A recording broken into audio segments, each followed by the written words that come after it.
నమస్తే. మినీ నవల శీర్షిక యాదృచ్ఛికం. రచన పొట్టిముత్యాల వనజ గారు. చదువుతున్నది రాధిక. ఇక కథలోకెడితే, దట్టమైన చీకటి, కీచురాళ్ల రొద, ఉండి ఉండి ఊరకుక్కల ఏడుపు. కాటుకలాంటి ఆ కటిక చీకటిలో నీరసంగా నడిచి వస్తున్నాడతడు. అడుగు తీసి అడుగు వేయలేనట్లు తూలి పడబోతున్నాడు. అలా అని అతడు తాగుబోతు కాదు. పాదం పడుతున్నది బురదగుంటల్లోనే, మునదేలిన రాళ్లపైనే నని తెలియని ఉద్విగ్నత. అలాగని అతడు పిచ్చివాడు కాదు. కేవలం సగటు మనిషి. భార్యచే పరాభవం పొందిన సామాన్య భర్త. ఆగర్భ శ్రీమంతుడు కాకపోయినా అభిమాన ధనానికి లోటు లేదన్నట్టుగా అంతిమ ఘడియను ఆహ్వానించడానికి వస్తున్న మామూలు యూడీసీ. ఈ కలికాలంలోని మానవుడు బాధలకు అతీతంగా సుఖశాంతులతో జీవించాలంటే రెండు తెగలకి చెందినవాడై ఉండాలి. ఒకటి పిచ్చివాడు, రెండు తాగుబోతు.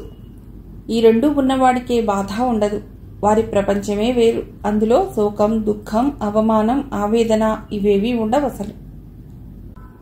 పంచరంగుల వలయమైన ఆనంద సాగరంలో మునకలేస్తూ ఉంటారు ఎల్లవేళలా. ఒక విధంగా వారు అదృష్టవంతులేనని చెప్పవచ్చు. ఎక్కాడాతడు రాళ్లగుట్టపైకి. నడుస్తున్నాడు రైలు పట్టాలు దాటుకుంటూ. తలెత్తి చూశాడు. సిగ్నల్ ఇచ్చిన వైపు వెళ్లి పట్టాలపై అడ్డంగా పడుకుని కళ్ళు మూసుకున్నాడు. మూసుకున్న ఆ కనురెప్పల ముందు తన ప్రాణప్రదమైన ఐశ్వర్య కదలాడసాగింది. అమాయకులైన చిన్నారి పిల్లల మోములు మెదిలి గుండె కన్నీరై స్రవిస్తూ కణతలపై నుండి చెవుల్లోకి జారిపోసాగింది.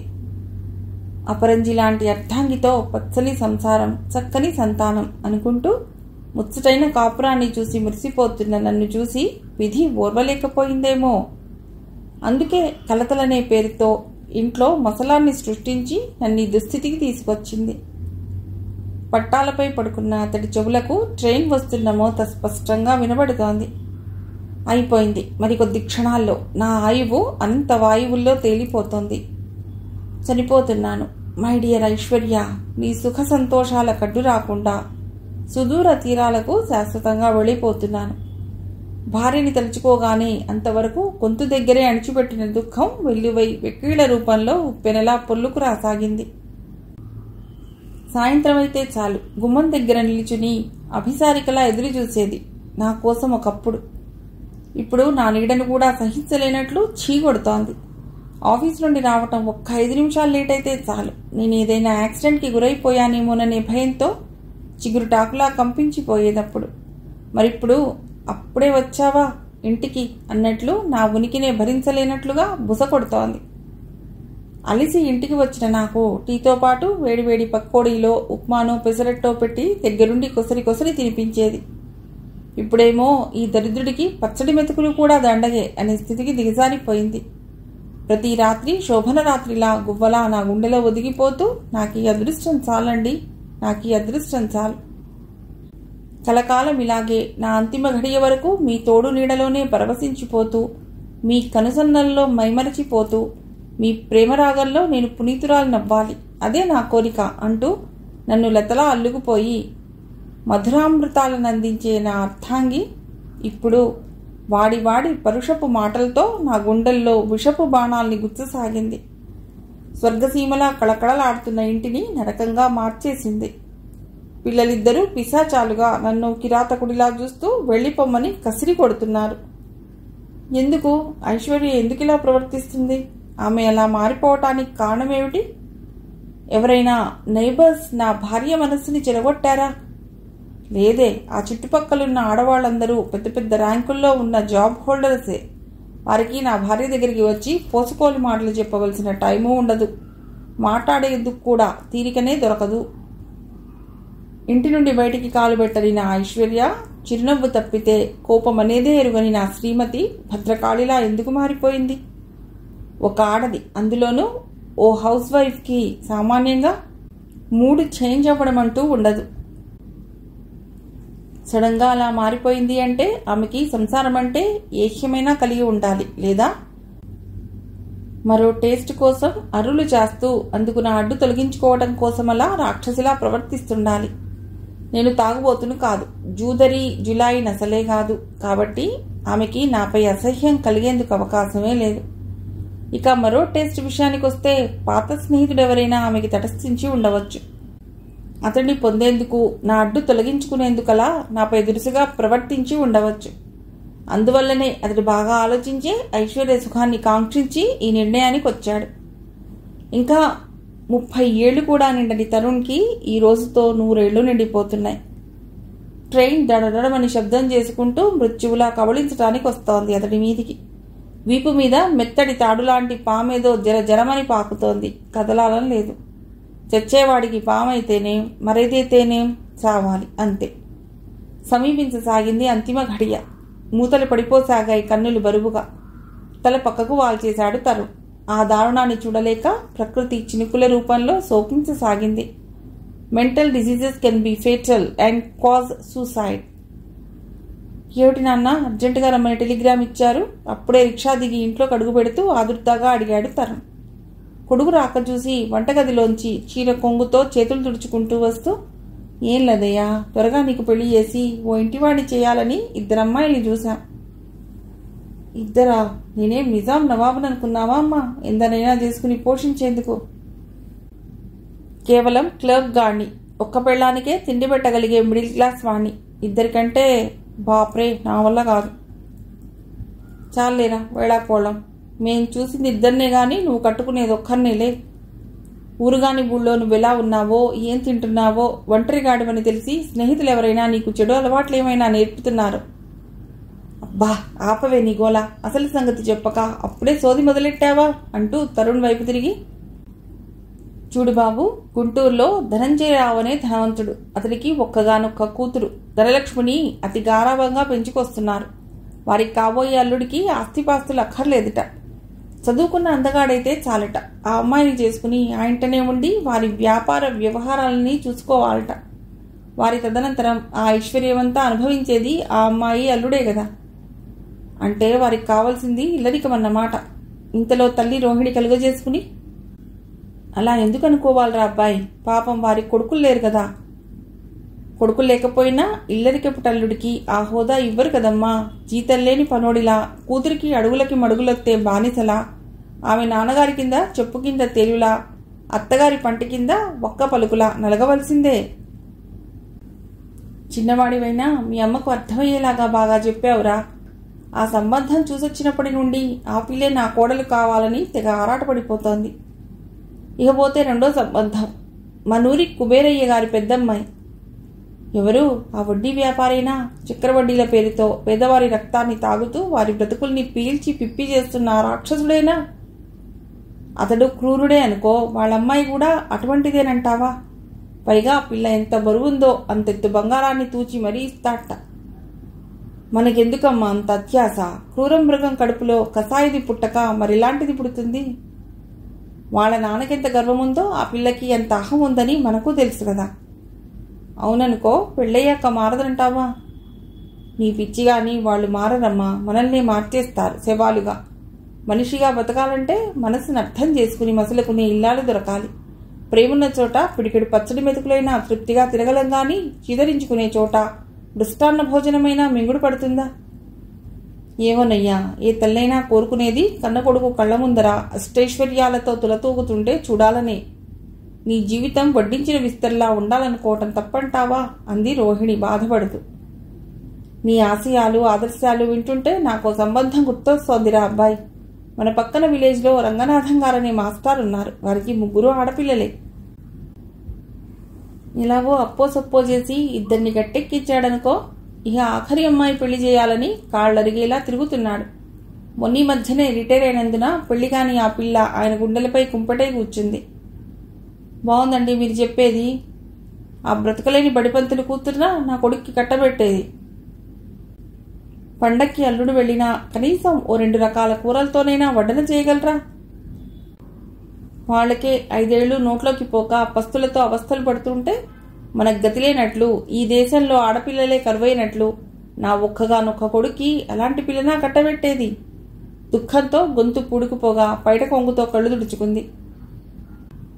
నువ్వు ఊరుకోవే, ఇప్పుడే పెళ్ళైపోయినట్లలా బాధపడతావే. ముందమ్మాయిని చూడాలి, అబ్బాయి నచ్చాలి. మనం వస్తున్నట్లు ఆ రంగనాథం మాస్టారికి కబురు చేయండి. ఆ ప్రపోజల్ ఇష్టం లేకపోయినా తరుణ్ కోరికని కాదనలేక విధి లేక ప్రయాణమైంది రోహిణి. ఆ పిల్ల దెయ్యంలా కొడుకు వీళ్ళకి కనపడాలని, అప్పుడు తాను ఆశించినట్లుగానే గుప్పింటి పిల్ల మెళ్ళో తాళి కట్టాలని దారి పొడవునా కనబడ్డ దేవుళ్ళకంతా మొక్కుకుంటూనే ఉందామె. అమ్మాయి పేరు ఐశ్వర్య. ఇంటి ఖర్చులకు 10 రూపాయలు ఇస్తే అందులో 6 రూపాయలు ఖర్చు చేసి అందులో మిగిలిన 4 జాగ్రత్తగా దాచి పొదుపుగా పరుపుగా సంసారాన్ని లాక్కొచ్చే సంస్కారం గల పిల్ల. పెళ్లి కూతురి తండ్రి చెప్తున్న మాటల్ని ఆలకించడం లేదు తరుణ్. చాపపై ముగ్ధలా ముడుచుకుని తల వంచు కూర్చున్న ఆ అద్వితీయ సౌందర్యాన్నే చూస్తున్నాడు మైమరచి. ఏ మేకప్ లేకపోయినా ఆ న్యాచురల్ బ్యూటీని చూడగానే అక్కడే మనసు పారేసుకుని అప్పటికప్పుడే మ్యారేజ్ ఫిక్స్ చేసుకుని పక్షం రోజులు తిరక్కముందే ఐశ్వర్యమెళ్ళలో తాళి కట్టి అతడి అర్థాంగిని చేసుకున్నాడు. తెల్ల చీరలో పాల గ్లాస్తో గదిలో కడుగుపెట్టిన ఐశ్వర్య ముందుగా అతడి పాదాలపై మోకరిల్లింది. నా దేవి, చోటిది కాదు అంటూ ఆమెను అతడి ఎదలోకి ముడుచుకున్నాడు. దేవిని కానండి, నేను మీ దాసిని. కానీ కట్నాలు ఆశించకుండా దరిద్రురాలనైనా నన్ను పెళ్లాడి నీ కలనైనా ఊహించనంత అంతస్తులో ఉంచారు నన్ను. నా దేవుడు మీరే. పరవశించిపోతూ అతడి గుండెల్లో ఒదిగిపోయి కరిగిపోసాగింది. మొదట్లో పేదపిల్ల అనే చిన్నచూపుతో కాస్తంత ముభావంగా ఉన్న ఆమె అణకువ అనురాగాల్ని చూసి ఆనందపడిపోసాగింది రోహిణి. ఆ పల్లెటూళ్ళలో తాతల నాటి పొలాల్ని చూసుకుంటూ ఉన్నంతలో ఉన్నతంగా జీవిస్తున్న వారిని ఇరుగు పొరుగమ్మలు ఏమిటి రోహిణదిన గతిలేని పిల్లని కోడల్ని చేసుకున్నావు అని వారంటే, చాలే పోయేటప్పుడు మనతో పాటు వచ్చేవి మంచితనమే గాని ఆస్తి అంతస్తులు కావమ్మా అంటూ ఒక్క మాటతో వారందరి నోళ్లు మూయించేశారు ఆవిడ. సెలవైపోగానే కాపురం కొత్త కాపురం అంటూ తరుణ్ ఐశ్వర్యని తీసుకెళ్లాడు హైదరాబాద్కి. ఎల్లప్పుడూ స్వర్గసుఖాల్లో తేలియాడసాగారు రెయ్యి పవలు మరిచిన ఆ జంట. అతడి ప్రేమకు మురిసిపోతూ తడంత అదృష్టవంతురాలు ఈ లోకంలోనే లేదని ఘడియ ఘడియకు ఉప్పొంగిపోసాగిందామె. భర్త ఆఫీసుకు వెళ్ళగానే పనులన్నీ చక్కదిద్దుకుని సాయంత్రానికంతా అందంగా తయారై 1000 కళ్లతో ఎదురు చూస్తూ ఉండేది అతడి కోసం. రాగానే తెల్లవారడం కూడా తెలియక మన్మథలోకంలో ఊగిసలాడేవారు. నక్కల్లా పొంచి ఉన్న అమ్మలక్కలకు తలుపులు బిగించుకుని ఉన్న ఐశ్వర్యతో మాటలు కలిపే సమయం కోసం పొంచి చూడసాగారు. ఓ రోజు టక్ టక్ మని తలుపు చప్పుడవ్వడంతో పోస్ట్ ఏమో అనుకుంటూ తలుపు తీసింది ఐశ్వర్య. అమ్మాయి, ఇంటికి చుట్టం వచ్చాడు, కప్పుడు కాఫీ పొడి ఉంటే ఇస్తారా? అబ్బే, మేం కాఫీ తాగమండి. పోనీ టీ పొడున్నా? అది తాగమండి. మరి పాలెందుకు పోయించుకుంటున్నాం అమ్మాయి? విస్తుపోతూ చూడసాగిందామె. పెరుగు కోసం. ఎలాగో ఇంత దూరం కప్పు తీసుకొచ్చా కదా, ఇందులో పాలైనా పొయ్యమ్మాయి, వెడతా. తోడేశానండి ఇప్పుడే. ఆ పెరుగైనా ఇవ్వమంటే పిల్లి తాగేసిందంటావేమో ఎగసెక్కంగా అంది. పిల్లి తాగేసేంత అజాగ్రత్తగా ఉండను గాని మీరు పెరుగడిగినా వెయ్యను. ఎందుకంటే తోడని పెరిగివ్వకూడదు కదండి. గడుసు పిల్లవే. ఏ ఊరమ్మా మంది? మూడుకుంటూ వెళ్ళిపోయింది ఆవిడ. అప్పుడే వచ్చిన తరుణ్కి చిరునవ్వుతో కాఫీ అందించి కూర్చుంది అతడి సరసనే. ఆమె అడిగితే పాలేవన్నావు? మీకెలా తెలుసు? అప్పుడే వచ్చి విన్నాను లేవోయ్. ఆమె అవసరం కోసం కాదండి, తేరగా ఏది దొరికితే అది కొట్టుకుపోదామని. ఇలాంటి వాళ్లను ఇంట్లోకి రానివ్వకూడదు. పోనీ పాపమని చనివిస్తే సూది మొదలొచ్చి దెబ్బనల్లా కూర్చుండిపోతారు. అవన్నీ ఆలోచించే అన్ని ఉన్నా లేవని చెప్పారు. నవ్వుతూ ఖాళీ కప్పు నందుకుని వెళ్ళిపోయింది కిచెన్లోకి. మీ నాన్న నిన్ను స్కూల్ ఫైనల్ వరకే చెప్పించి ఆపాడు గాని, లేకుంటే సైకాలజీ ప్రొఫెసర్ అయ్యుండేదానివి. ఆమె దగ్గరకు వచ్చి చిలిపిగా బుగ్గపై చిటిక వేశాడు. అమ్మాయి, వంట అయిందా? తెరచి ఉన్న విండోలోంచి తలలు పెట్టి తొంగి చూశారు 2 విడోలు ఓ మధ్యాహ్న సమయంలో. ఇంకా అవ్వలేదు. ఎవరండి మీరు? మేమీ పక్కింట్లో ఉంటున్న వాళ్ళమే. ఈ వీధిలో ఉన్న కాపురాలన్నింటికీ పెద్ద దిక్కుగా ఉంటూ మంచి చెడ్డ విచారిస్తూ ఉంటాం. ఏదో తలచెడిన వాళ్ళం కదా. ఎండకు కాళ్ళు మండిపోతున్నాయి. తలుపు తెరవమ్మా, నీతో ఒక్క మాట మాట్లాడి వెళ్ళిపోతాం. అంత పెద్దవారు అభ్యర్థనగా అడుగుతుంటే కాదనలేకపోయి తలుపు తీసి నించుంది. సుడిగాలి జడివానల్లా బిలబిలమంటూ లోనికొచ్చి మేరు పర్వతాల్లాంటి ఆ భారీ శరీరాలను కుదేశారు చెరో కుర్చీలో. బయట తీసి గుండ్రాయిల్లాంటి ఎత్తైన గుండెలు కనపడేలా విసురుకుంటూ, ఏం ఎండలు, మార్కెట్లోని రేట్లల్లా విపరీతంగా మండిపోతున్నాయి. వాళ్లల్లో వాళ్లే మాట్లాడుకుంటున్నారు. చిరాకేసింది ఐశ్వర్యకు వాళ్ల చర్య చూసి.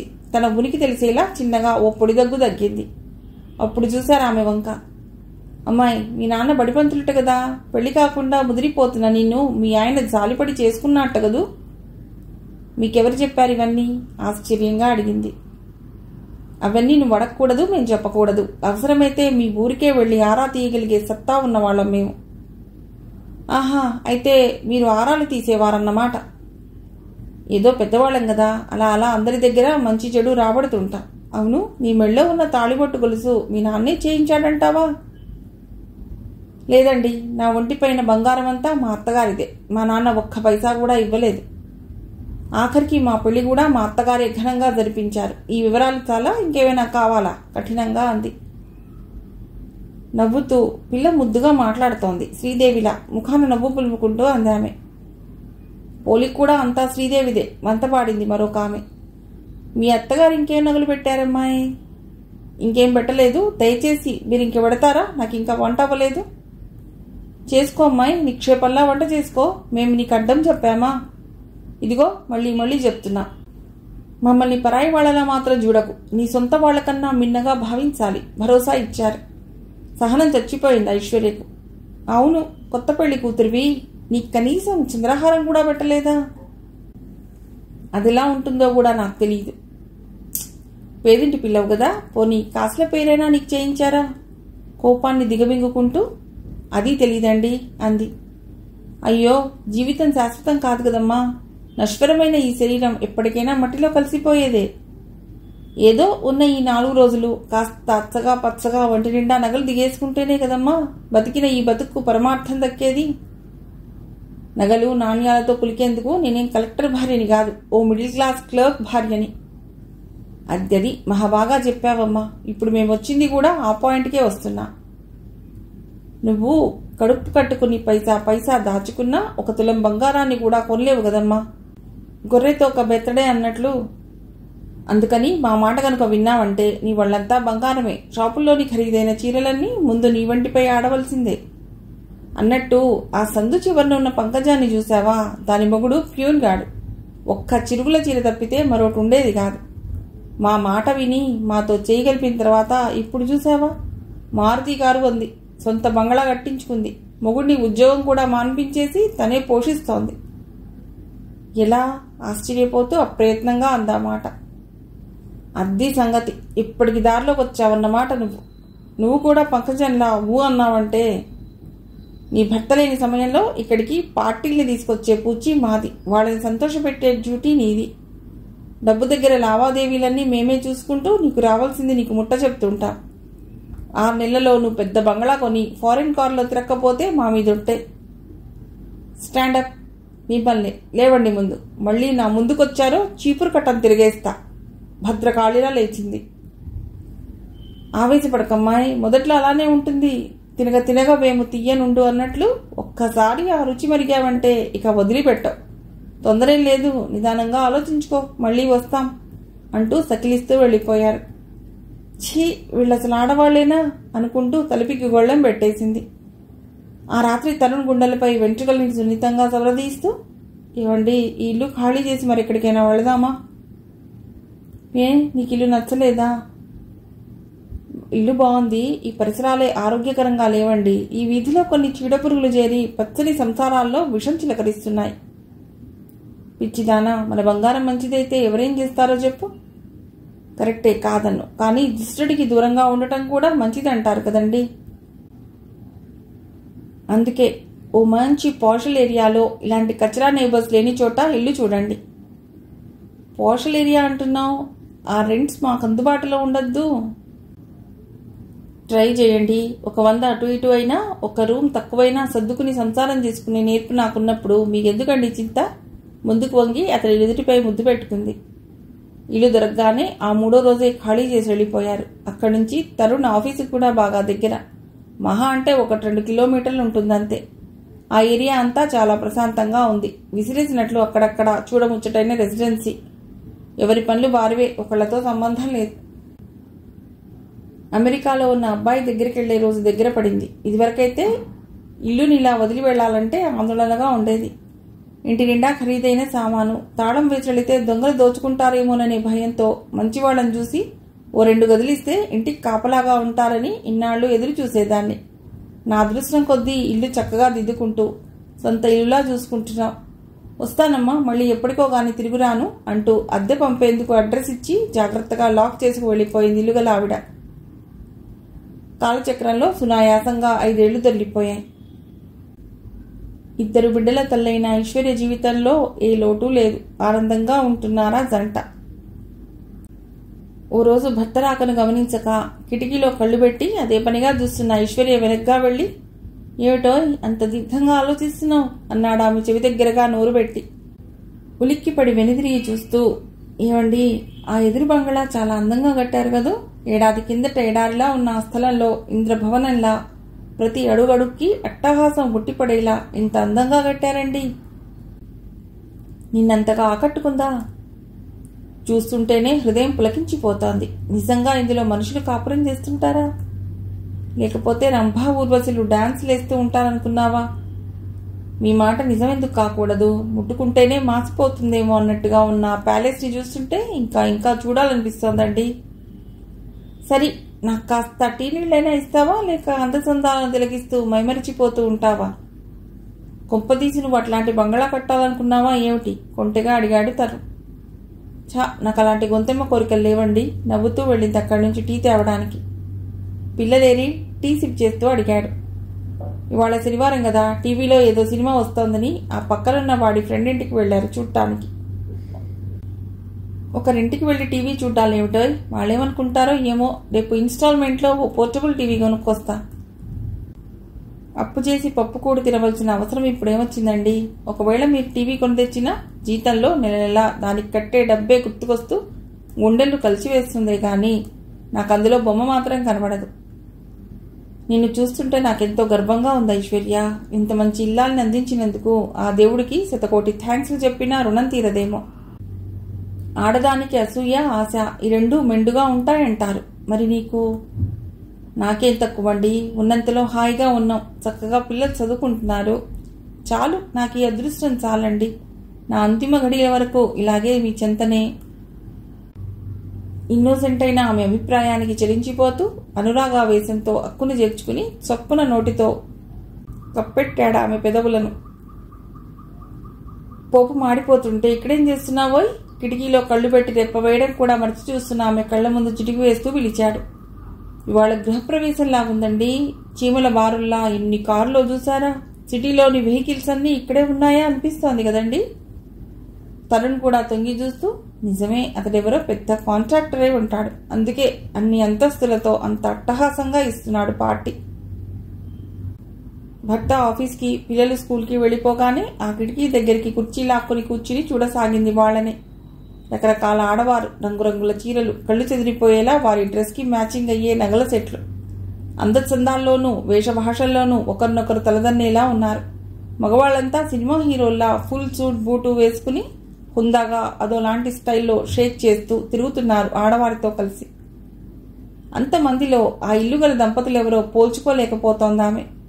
చేతుల్లో నల్లని ద్రవమున్న గాజు కప్పుల్లాంటివి పట్టుకుని పాప్ మ్యూజిక్ వింటూ ఏవేవో జోకులతో ఒకరిపై ఒకరు పడి నవ్వుకుంటూ స్టెప్పులేస్తూ ఊగిపోతున్నారు. ఇది ఇండియానా లేక యునైటెడ్ స్టేట్సా? భారతదేశం బిదా బిక్కీకి నిలయం అనంటారే, అలా అన్నవారి కళ్ళకి ఈ విలాసవంతులు కనబడలేదా? ప్రపంచమంటే ఇంత అందంగా ఉంటుందా? అంతవరకు ఆ 4 గోడలే లోకమనుకున్న ఆమె ఆ దృశ్యాన్ని వింతగా, చిత్రంగా విస్తుపోతూ వీక్షించసాగింది. కాపురానికి వచ్చిన కొత్తలో తరుణ్ పబ్లిక్ గార్డెన్స్కి తీసుకువెడితే ఒక్క 5 నిమిషాలు కూడా అక్కడ ఉండలేకపోయింది. ఇల్లు వాకిల్లి లేనోళ్ళలా ఈ చెట్ల కింద కూర్చోవడం ఏమిటండి? అందరూ మన వంకెలా చూస్తున్నారో గమనించారా? అంది చేతిలో కరిగిపోతున్న కుల్ఫీని ఇబ్బందిగా చూస్తూ. అరే, అంతా కరిగిపోతోంది, త్వరగా తినే. నేను తిన్నండి బాబు. వచ్చిపోయే వాళ్ళంతా చూస్తూ ఉంటే నేను ఎలా నోట్లో పెట్టుకోను? ఇది మీ పల్లెటూరు కాదు, సిటీ. ఇక్కడ ఇవన్నీ ఏమీ పట్టించుకోరు. అయినా వీళ్ళంతా మన చుట్టాలా? ఇందరు నదులు ఎలా తినాలని ఫీల్ అవ్వటానికి? తిను. నాకొద్దండి, అందరూ నన్నే చూస్తున్నారు. వారంతా నిన్నేందుకు చూస్తున్నారో తెలుసా? ఎవరో ఈ పల్లెటూరి పిల్ల బిక్క చచ్చిపోతూ ఉంది పాపం అనుకుంటూ. పోదురు, వేళాకోళం, ఇంటికెళదాం పదండి. ఇక మీదట నన్ను ఎక్కడికి తీసుకువెళ్ళకండి, నాకింట్లోనే బాగుంది. సరే, నీ ఇష్టం పద అంటూ వెంటనే ఇంటి మొహం పట్టారు. ఐశ్వర్య, నీకిప్పుడు నాకిష్టమైన మహేశ్వరి పరమేశ్వరిలను చూపించబోతున్నానో. అప్పుడే ఆఫీస్ నుండి వచ్చిన తరుణ్ హుషారుగా అన్నాడు. ఆమె నుండి ఏ రెస్పాన్స్ రాకపోయేటప్పటికీ బాత్రూంలోకి వెళ్ళి మొహం కడుకుని అతడే వెళ్ళాడు కిచెన్లోకి. మోకాళ్లపై తలబెట్టుకుని వెక్కి వెక్కి ఏడుస్తోంది ఐశ్వర్య. What happened dear? మీ పుట్టింటి వాళ్ళు గుర్తొచ్చారా? ఆదుర్దాగా దగ్గరకు వచ్చాడు. తలెత్తకుండానే అడ్డంగా తలూపింది. మరి స్టవ్లో చెయ్యేవైనా కాల్చుకున్నావా? నాకు టీ ఇవ్వబోతు. దానికి కూడా తల అడ్డంగా దిప్పింది. ఆమె ఏడుపు మాత్రం క్షణక్షణం తారాస్థాయిని అందుకోసాగింది. నువ్విలా ఏదీ చెప్పకుండా ఏడుస్తుంటే నాకెలా అర్థమవుతుందో నీ బాధ. జరిగిందేమిటో తెలుసుకుందుకు నేనేం కౌశికుడు అనుకున్నావా? మీరు కౌశికుడు కాదు కానీ కాముకుడని ఇప్పుడే తెలుసుకున్నాను.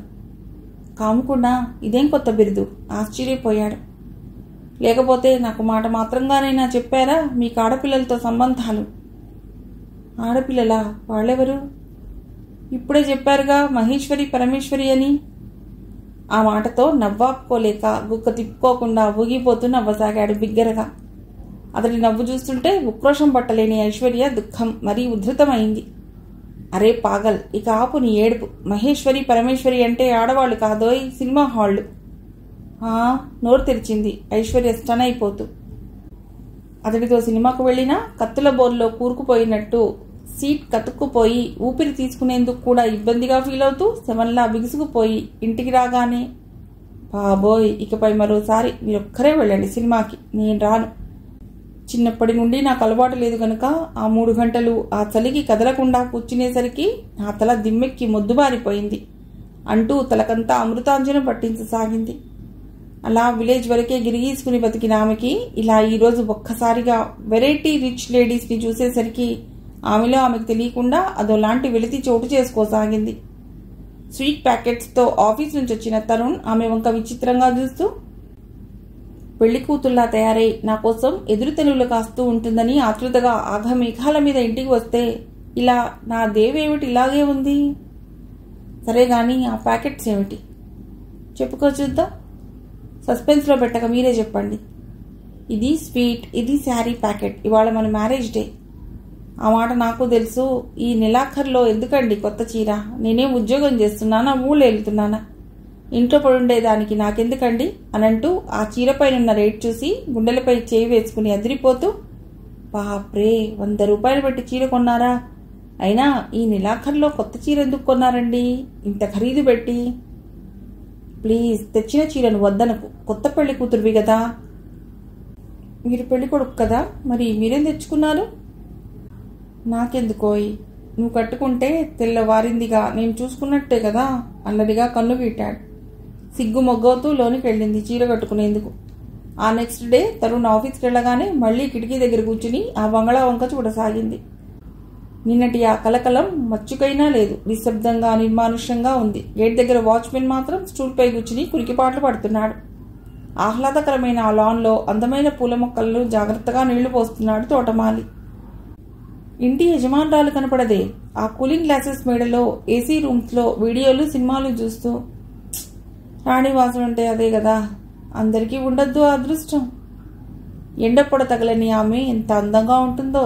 తన చిన్నప్పుడు పక్కింటి బామ్మ చెప్పే కథలు గుర్తుకు రాసాగే.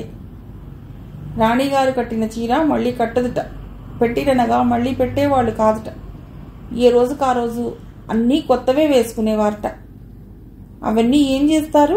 ఆశ్చర్యపోతూ అడుగుతున్న నా మొహంలోకి చూసి నవ్వుతూ, వారి కింద పనిచేసే దాసీలకు ఇస్తారే అనేది. అప్పుడు నేను కల్లో తేలిపోయేదాన్ని. రాణి నవ్వాలని కాదు, ఆ దాసీ జలంలో ఓ దాసీ నవ్వాలని. నెలకు 30 డ్రెస్లు, 30 రకాల నగల సెట్లు వస్తాయి అప్పుడు. అమ్మ, అక్కలు చిరిగిన నేత చీరలు కట్టుకోరు. రాణిగార్లకు మళ్ళీ అన్నీ కొత్తవే, ఖరీదైనవే కట్టుకుంటారు. ఇలా తేలిపోతూ ఉండేదాన్ని ఊహల్లో. ఏ లోకంలో ఉన్నావే వెర్రిమొద్దు, కథ వింటున్నావా లేదా అంటూ మాడు మీద ఓ ముట్టికాయ కొడితే ఉలిక్కిపడి ఆమె వంక తిరిగి, బామ్మా, రాణీలకుండని బీర్వాలు దాసీలకుండవు కదా, వాళ్ళప్పుడు ఆ చీరలన్నీ ఎక్కడ దాచుకుంటారు అనేదాన్ని. తనింట్లో కీలు పట్టిన ఒకే ఒక్క ట్రంకు పెట్టె గుర్తొచ్చి, ఇంకా రాణి కథలోనే ఉన్నావుటే, ఇప్పుడు రాక్షసుడి కథలో వెళ్ళిపోయి ఉంటే. అడిగావు కనుక చెప్తున్నా విను. ఆ రాణిగారికిచ్చే నగా నట్రా అంతా సంతలో అమ్మి సొమ్ము చేసుకుని దాచుకునేవారు. ఆఖరికి వంట మనిషికి పెట్టిన అన్నాన్ని కూడా తినకుండా బయటకొచ్చి అమ్ముకునేవారట. జనాలు ఆ వంటలకు ఎగబడి కొనేవారట. కొందరైతే ముందే అడ్వాన్స్ బుకింగ్ చేసుకునేవారట వంట మనిషికి ఇచ్చిన అన్నం కూరల్ని. ఆలోచనల్లో సంచి చీకట్లు ముసురుకోవటం కూడా గమనించలేదా ఐశ్వర్య? పిల్లలు రోడ్డుపై ఆడుకుంటున్నారు. ఆ రాణిగారి దర్శన భాగ్యం కోసం కూర్చున్న చోటు నుండి కదలక మెదలక అటే చూస్తోంది ఆశగా. తరుణ్ వచ్చాడు. నీరసంగా కిటికీలోకి చూస్తున్న భార్య దగ్గరికి గాబరాగా వెళ్లి నుదుటిపై చేయి వేసి చూశాడు. ఆ స్పర్శతో తిరిగి చూసింది పక్కకు. ఐశ్వర్య, ఏమిటంత దిగులుగా ఉన్నావు? ఒంట్లో బాగోలేదా? ఆందోళనగా చూశాడు ఆమె వంకే. అబ్బే, ఏం లేదండి, లేచి వెళ్ళిపోయింది అక్కడి నుండి. ఆ రాత్రంతా కన్ను మూతపడలేదు ఆమెకు. ఆ ఇంద్రభవనం, అందులో కనిపించని రాణిగారే మనసులో మెదులుతూ కలత చెందసాగింది. ఆ మరుసటి రోజు భర్తటు వెళ్లగానే మళ్లీ కూర్చుంది కిటికీ దగ్గర. ఆ రాణిగారు కనబడే వరకు కదలకూడదని మొండిగా అనుకుంది పదే పదే. తరుణ్ వచ్చాడు ఆ సాయంత్రం. పిల్లలు మట్టిలో పొర్లుతో ఆడుతున్నారు. ఇల్లంతా చెత్త చెత్తగా ఉంది. కిటికీలో జిడ్డోడుతున్న మొహంతో దయ్యంలా కూర్చుని ఎటో చూస్తోందామె. ఐశ్వర్య, ముఖమైనా కడుక్కోకుండా ఏమిటలా ఉన్నావు? మీరు వచ్చేసారా? 5 దాటిందా అప్పుడే? 5 దాటడం ఏమిటి, 6 అవుతుంటే? పిల్లలు చూడు, బిచ్చగాళ్ళలా ఎలా మట్టి కొట్టుకున్నారో. ఇల్లు చేపల మార్కెట్లా ఉంది. కాలు పెట్టాలంటే చీదర కలుగుతోంది. రోజు ఇలాగే పెట్టేదానివా? పిల్లలు కాన్వెంట్ నుండి రాగానే ఆ యూనిఫామ్ తీసేసి నీట్గా స్నానాలు చేయించి వంట వార్పు ముగించుకుని శుభ్రంగా తయారై వాళ్ల చేత హోంవర్క్ చేయిస్తూ నా కోసం ఎదురు చూస్తుండేదానివి. ఇప్పుడు నీ వాలకం చూస్తుంటే కనీసం టీ నీళ్ళైనా నా మొహాన పోసేట్టు లేవు. అలసి ఇంటికి రాగానే ఆ వాతావరణం చూసి చిటెత్తుకొచ్చిన తరుణ్ కోపాన్ని నిగ్రహించుకుంటూ సౌమ్యంగానే అన్నాడు. లొంగేవాళ్లుంటే చెలాయించే వాళ్ళుంటారని ఎందుకే అంటారు. బానిసగా అడుగులకు మడుగులొత్తుతున్నంత వరకు మహదానందపడిపోతుంటారు. ఒక్కసారి బద్దక వేసి కాసేపు కూర్చుంటే చిరుబురులాడుతూ శ్రీరంగ నీతులు వల్లెవేస్తారు. ఛీ, సుఖం లేని బతుకు. నాకు ఆ గానుగెద్దుకు తేడా ఏమిటి? కళ్ళనీళ్లు చిప్పిల్లుతుండగా మౌనంగా లేచి వెళ్ళింది అక్కడి నుంచి. ఆమె కోపాన్ని గిన్నెలపై ప్రదర్శిస్తూ ఎలాగో వంట చేసి వడ్డించింది. ఏమిటి, రాణిగారు అలిగారా? ఆ రాత్రి ఆమెని పైకి లాక్కుంటూ అన్నాడు తరుణ్. అలగటానికి నేను రాణిని కాదులేండి, బతకలేని ఓ పేద బడిపంతులు కూతుర్ని అంటూ అతడి కౌగిల్ నుండి వదిలించుకుని అటు తిరిగి ముడుచుకుని పడుకుంది. బాధపడ్డాడు తరుణ్. అనవసరంగా ఎక్కువ మాట్లాడి భార్య మనసు నొప్పించానేమో అనుకుని ఆమెకి సారీ చెప్తూ ఆఫీసులో పని ఒత్తిడి ఎక్కువైనందున మనసు సరిగా లేక అలా అన్నానని ఎంతసేపు బతిమిలాడినా ఆమె మూని మార్చలేకపోయాడు. భార్య ముభావం ములాన ఇంట్లో నిలవలేక తొందరగానే ఆఫీస్కి వెళ్ళిపోయాడు. అతడు వెళ్లగానే కిటికీ దగ్గర కూర్చుంది. మూసి ఉన్న తలుపు వంక తదేకంగా చూస్తోంది. అన్నీ పూసుకుని ఎలా ఉంటున్నారో, ఇంట్లో గాలాడక చచ్చిపోరు. ఆ బంగళా ఏసీ గనుక ఆ చలిగాలి బయటికి పోకుండా వారికే తగిలేందుకు అన్నీ బంద్ చేసుకుంటారట. సినిమా హాల్లో కూర్చున్నప్పుడు తనతో భర్త చెప్పిన మాటలు గుర్తుకు తెచ్చుకుంది. అప్పుడు కదిలింది ఆ తలుపు కొద్దిగా. టెన్షన్తో ముందుకు వంగి చూస్తోంది. మిగిలిన కథ తర్వాతి భాగంలో.